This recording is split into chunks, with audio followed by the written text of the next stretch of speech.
इस वीडियो में class 7 history chapter 1 है मध्यकाल में भारत। इस पाठ में जितने भी क्वेश्चन होगा सभी को एक एक करके सोल्व करेंगे, अभ्यास प्रश्न। ठीक है, देखिए यहाँ पर पहला प्रश्न पूछा गया कि रिक्त स्थानों की पूर्ति करना है। क्या चीज दिया है? रिक्त स्थानों की पूर्ति के लिए अली अदृश्य है कि यहाँ पर आपको भर देना भूगोल वेरतो एवं लेखक। यहाँ पर आपको भर देना है, यहाँ पर आपको कितना भरना है कि 1000। क्या भरना है कि भारत मध्यकालीन इतिहास, यहाँ पर 1000 भर देना है। अब ये नक्शा या मानचित्र बनाने वाले व्यक्ति को हम लोग क्या कहते हैं? मानचित्रकार। क्या कहते हैं? मानचित्रकार। यहाँ पर आपको क्या भरना? चचनामा। क्या भरना? आपको चचनामा। अब देखिए यहाँ पर इतिहास की जानकारी, देखिए थोड़ा सा रुक जाइए। इतिहास की जानकारी यहाँ पर आपको क्या भरना है? हाँ, यहाँ पर भरना है भौगोलिक परिस्थितियाँ, यहाँ पर आपको भर देना है। ठीक है, अब देखिए 2 में हमारा पूछा गया है कि सही मिलान आपको करने के लिए यहाँ पुस्तक का नाम दिया है और यहाँ लेखक का नाम। ठीक है, तो यहाँ दिया है कि तहकीक ए हिंदू, तो इसका मिलान आपको कर देना है अलबेरनी से। अब कि तबकात ए निसारी, इसका मिलान करना है मिनहाज से इसमें। अब दिया है कि जाज उल मासिर, इसका कर देना आपको हसन और इसका हो जाएगा हमारा इसमें। ठीक है, थोड़ा सा रुक जाइए। हाँ, ये वाला आपको इसमें कर लेना है। ठीक है, देखिए प्रश्न 2 में दी 3 में एक निम्नलिखित प्रश्नों के उत्तर लिखने के लिए यहाँ पर दिया है कि जियाउद्दीन वर्णी कौन था? तो लिखना है कि जियाउद्दीन वर्णी 14वीं सदी के प्रसिद्ध इतिहासकार थे।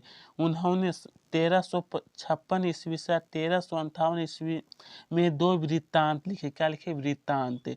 अब है कि 2 में कि हिंदू धर्म ग्रंथ भगवत गीता क्या संदेश देता है? हिंदू धर्म ग्रंथ। तो यहाँ पर लिखना है आपको कि श्रीमद् भगवत गीता न केवल धर्म का उपदेश दिया बल्कि जीवन जीने के लिए कला भी सिखाती है। महाभारत के युद्ध के पहले अर्जुन और श्री कृष्ण, देखिए इसका उत्तर थोड़ा सा लंबा है। ठीक है, जो कि मैं सिर्फ आपको बता देता हूँ कहाँ से कहाँ तक लिखना है। इसका उत्तर यहाँ से लेकर के ये पूरा आपको लिखना है। ठीक है, यह प्रश्न संख्या हमारा 2 का उत्तर हो जाएगा। अब देखिए प्रश्न 3 में हमारा पूछा गया है 3 में कि थोड़ा सा रुक जाइए। हाँ, प्रश्न 3 में कि हिंदुस्तान शब्द का प्रयोग किन किन संदर्भों में होता है? तो लिखना है कि हिंदुस्तान शब्द का प्रयोग भारत के लिए करते हैं। 13वीं सदी में फारसी इतिहासकार मिनहाज ए सिराज ने इस शब्द का प्रयोग केवल पंजाब, हरियाणा और गंगा यमुना के बीच में स्थित क्षेत्रों के लिए किया जाता था। ये सभी फिर आपको लिख लें। देखिए उतना लिखने के बाद फिर आपको यह पूरा लिख लेना है। ठीक है, देखिए ये इतिहास है। इतिहास में थोड़ा क्वेश्चन से जो लंबा होता है, फिर आपको यह पूरा लिख लेना है। ठीक है, अच्छी तरह से।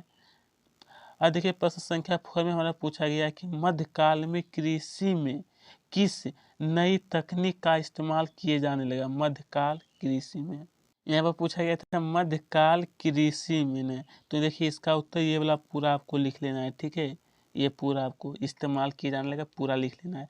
अब देखिए प्रश्न संख्या 5 में हमारा पूछा गया कि इस्लाम धर्म ग्रंथ कुरान शरीफ का क्या संदेश देता है? शरीफ का क्या संदेश देता है? यह देखिए प्रश्न 5 का उत्तर आपको पूरा अच्छी तरह से लिख लेना। ठीक है, ये प्रश्न संख्या 5 का है, जहाँ तक आपको नजर आ रहा है पूरा आपको लिख लेना है। अब देखिए इसके आगे फिर हमें दिया कि आइए चर्चा करें। इतिहासकार के लिए एक लेखक की बात का पता लगाने के लिए विभिन्न पांडुलिपियां का अध्ययन क्यों जरूरी है? अध्ययन जो वो क्यों जरूरी है? तो देखिए इसका उत्तर थोड़ा सा लंबा है, ये पूरा आपको लिख लेना है। ठीक है, ये प्रश्न संख्या 4 का उत्तर हो जाएगा। अब देखिए प्रश्न संख्या 5 हम लोग देखते हैं। देखिए प्रश्न 5 में पूछा गया है कि जब छापे खाने नहीं होते थे तब पुस्तक कैसे तैयार होती? तो पुस्तक जो है, तो देखिए इसका उत्तर ही ना कि जब छापे खाने नहीं होते थे तब पुस्तक पांडुलिपिया में तैयार किया जाता था। इसी तरह से आपको यह पूरा लिख लेना है। ठीक है, यह प्रश्न संख्या 5 का उत्तर हो जाएगा। अब देखिए प्रश्न 6 में कि मध्यकाल इतिहास के विभिन्न स्रोतों से आप किस स्रोत से ज्यादा महत्वपूर्ण मानते हैं? तो देखिए इसका उत्तर है, यह प्रश्न संख्या 6 का उत्तर आपको लिख लेना है पूरा। तो दोस्तों यहीं पे इसका क्वेश्चन से समाप्त। अगर आपको अच्छी लगी चैनल को दोस्तों सब्सक्राइब करें, 60वें वीडियो को लाइक करें।